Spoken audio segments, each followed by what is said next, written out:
दरअसल इसमें कोई सच्चाई नहीं है। जो टिकट प्राइसेस हैं धूम 3 के वो एग्जैक्टली पिछली जो फिल्म थी चेन्नई एक्सप्रेस उसी रेट्स पे रखे हैं और कोई भी थिएटर में कोई भी बढ़त नहीं है टिकट प्राइस में। तो ये मैं साफ़ करना चाहूँगा और सब हमारे दर्शक भी देख रहे हैं। जो पिछली बड़ी फिल्म आई थी चेन्नई एक्सप्रेस उसी के प्राइस रेंज पे है धूम 3 की टिकट्स।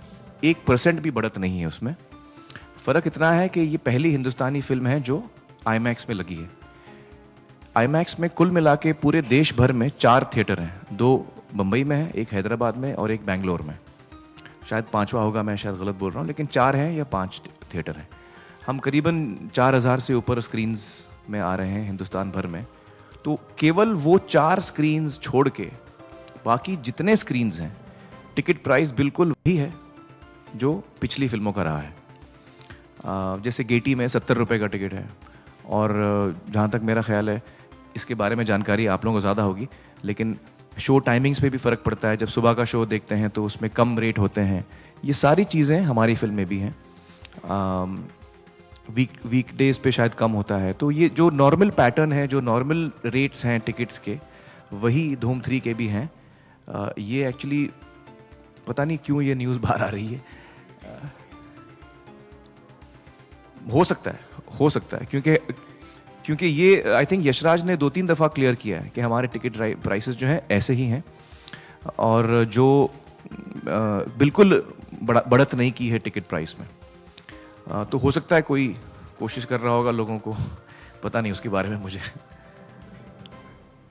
नो, आई थिंक आप लोग, आई होप कि आप लोग मेरा प्रेस कॉन्फ्रेंस दिखाएंगे तो अच्छा, काफ़ी एडवांस हो चुका है तो लोगों को मेरे ख्याल से अंदाज़ा भी होगा कि उनको खुद पता है उन्होंने कितने में टिकट लिया। तो आई थिंक ये मिस कम्युनिकेशन जो हो रहा है वो भी अपने आप ही ख़त्म हो जाएगा।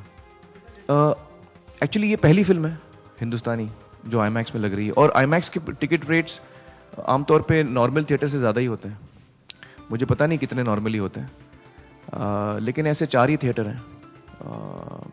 तो अगर आईमैक्स में किसी को देखना है तो प्राइस जो आईमैक्स के थिएटर की होती है वही रहेगी।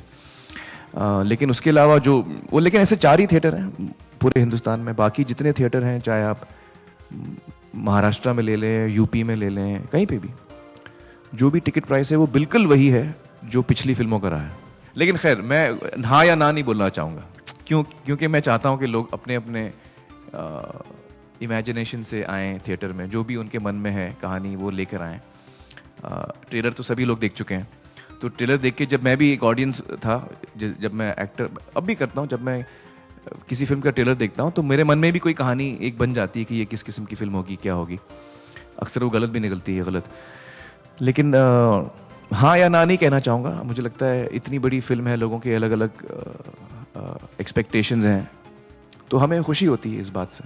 मुझे बिल्कुल उसकी इल्म नहीं है, क्योंकि मैं एक्चुअली डिस्ट्रीब्यूशन में इतना मैं इन्वॉल्व होता नहीं हूँ डिस्ट्रीब्यूशन में। तो ये तो वो उनका इंटरनल मामला होता है पाकिस्तान में, जो भी लॉज हैं नहीं हैं उनके बारे में मुझे जानकारी नहीं है। मुझे लगता है कि हमारी जो एडवांस बुकिंग जो मैंने सुना है वो बहुत ही अच्छी हुई है, बहुत ही बेहतरीन एडवांस बुकिंग हुई। आज कल तो आमतौर पे एडवांस बुकिंग होती नहीं है फिल्मों की। तो मुझे लगता है कि हम लोग अभी तक तो सही जा रहे हैं। Fingers cross. देखिए, अल्टीमेट टेस्ट होता है जब पहला शो लगता है हिंदुस्तान भर में, जो पहला शो लगेगा हर थिएटर में, और उस पहले शो में जो रिएक्शन आएगा लोगों का, वो डिसाइडिंग फैक्टर होता है। क्योंकि ऐसी बहुत फिल्में हैं जिनकी ओपनिंग बहुत तगड़ी लगी थी, लेकिन लोगों को जब पसंद नहीं आती फिल्म तो फिर वो बैठ जाती है। तो मुझे इंतज़ार है लोगों के रिएक्शन का, ऑडियंस के रिएक्शन का, उनको क्या लगता है। That will be the true test. Salman को तो मैं टोटल श्रेय दूंगा। मैं आ रहा था तो मैं फ़ोन पे ही बात कर रहा था सलमान से। मैंने बोला कि यार आपने तो मुझे एकदम एम्बेरस कर दिया है और आप प्लीज़ क्या कर रहे हैं। तो उसने कहा नहीं यार, मुझे करने दो जो मैं कर रहा हूँ। But that is his love and his affection, and I hope that I can also do something for him, which I definitely will. Salman का अच्छा सेंस ऑफ ह्यूमर है। But I am sure I have not seen the promo of जय हो, क्योंकि मैं खुद अपनी इतने माइंड में रहा हूँ, लेकिन मैं आज ही देखूंगा और मुझे यकीन है कि जय हो भी बहुत ही कमाल की फिल्म बनेगी। देखिए, सलमान की जब भी फिल्म आती है तो हम सबको इंतज़ार रहता है, और ख़ास तौर से मुझे, और आप लोगों की तरह मैं भी उनका बहुत बड़ा फ़ैन हूँ। नहीं नहीं नहीं, वो आपको बताने के लिए, खुश करने के लिए बोल रहे होंगे कि वो बदल गए हैं, लेकिन वो बदले नहीं होंगे। और ये बात सही है कि वो आई थिंक पिछले 3-4 सालों से मैं देख रहा हूँ एज एन ऑडियंस के उनके काम में बहुत फ़र्क आया, बहुत अच्छा काम कर रहे हैं। जब मैंने दबंग देखी तो मुझे बेहद पसंद आई थी, और मुझे खुशी होती है जब मैं ये देखता हूँ। तो I think he is growing as an actor, और I am really waiting to see Jai Ho. जय हो टाइटल भी बड़ा अच्छा है, और हम सब बेसब्री से इंतज़ार कर रहे हैं उनकी फिल्म का ना। हाँ, डर मुझे और ज़्यादा बड़ा लगता है, क्योंकि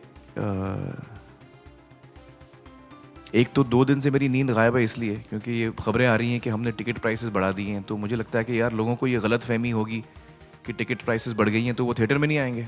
अब ये फिक्र हो रही है मुझे 2 दिन से। तो प्लीज़ आप लोग समझाइए सबको कि ऐसा बिल्कुल नहीं है, ये सच नहीं है। और जो भी ये गलत खबर फैला रहे हैं, मैं उनसे रिक्वेस्ट करता हूँ कि ना करें। हमने बहुत मेहनत की है अपनी फिल्म पे, और हम चाहते हैं कि हर आदमी, हर इंसान, हमारा हर ऑडियंस इस फिल्म को देखे और अपने बजट में देखे। और इसीलिए थिएटर के प्राइसेस के टिकट्स वही हैं जो आज तक रहे हैं। जैसे मैंने कहा, बम्बई शहर में भी गेटी जैसा थिएटर है जहां आपको 70 रुपये में टिकट मिल जाएंगे। 100 रुपये के टिकट से भी कम है वो। तो हर किस्म की टेंशन नई नई, एक हर दिन एक नई टेंशन आती है। अब रिकॉर्ड तोड़ेगी या नहीं वो तो पता नहीं मुझे। मैं चाहता हूँ कि लोगों को फिल्म पसंद आए, ये मैं चाहता हूँ। अभी तक तो फिल्म किसी ने देखी नहीं है, क्योंकि अदी का ये कहना था कि वो चाहते हैं कि ऑडियंस ही पहली, मतलब पहला शो, फिल्म की जो पहली झलक है, फिल्म पहली दफ़ा जब देखी जाएगी वो हमारी ऑडियंस देखेगी। तो उन्होंने किसी को फिल्म नहीं दिखाई है। आमतौर से मेरी फिल्में कई लोग देख लेते हैं, मेरे दोस्त को मैं दिखाना चाहता हूँ, लेकिन उनको मैं कल दिखा रहा हूँ। जैसे ऑडियंस कल देख रही है, वैसे मेरे दोस्त भी कल ही देख रहे हैं। मैं जब थिएटर में जाता हूँ तो मेरी कोशिश ये रहती है कि मैं लोगों को पता ना चले कि मैं थिएटर में हूँ, क्योंकि मैं देखना चाहता हूँ लोगों का क्या रिस्पॉन्स है, बगैर वो ये जाने कि मैं थिएटर में हूँ। तो हो सकता है मैं बम्बई में ना रहूँ, हो सकता है मैं कहीं और जाऊँ, किसी और शहर में जाऊँ, वो सब मैं अभी डिस्क्लोज नहीं करूँगा। या why not, I think it depends on आदि एंड द राइटर। अब मैं क्या चूज़ करूँ यार, मुझे कोई अंदाज़ा नहीं है। I have no idea. Well, nice talking to you guys, and please I request you all clarify this miss information that is happening. Please आप लोग इसको क्लैरिफाई करें, और जो हमने इतनी मेहनत की है उसमें कोई इस किस्म की गलत न्यूज़ ना आ जाए। Thank you so much, thank you.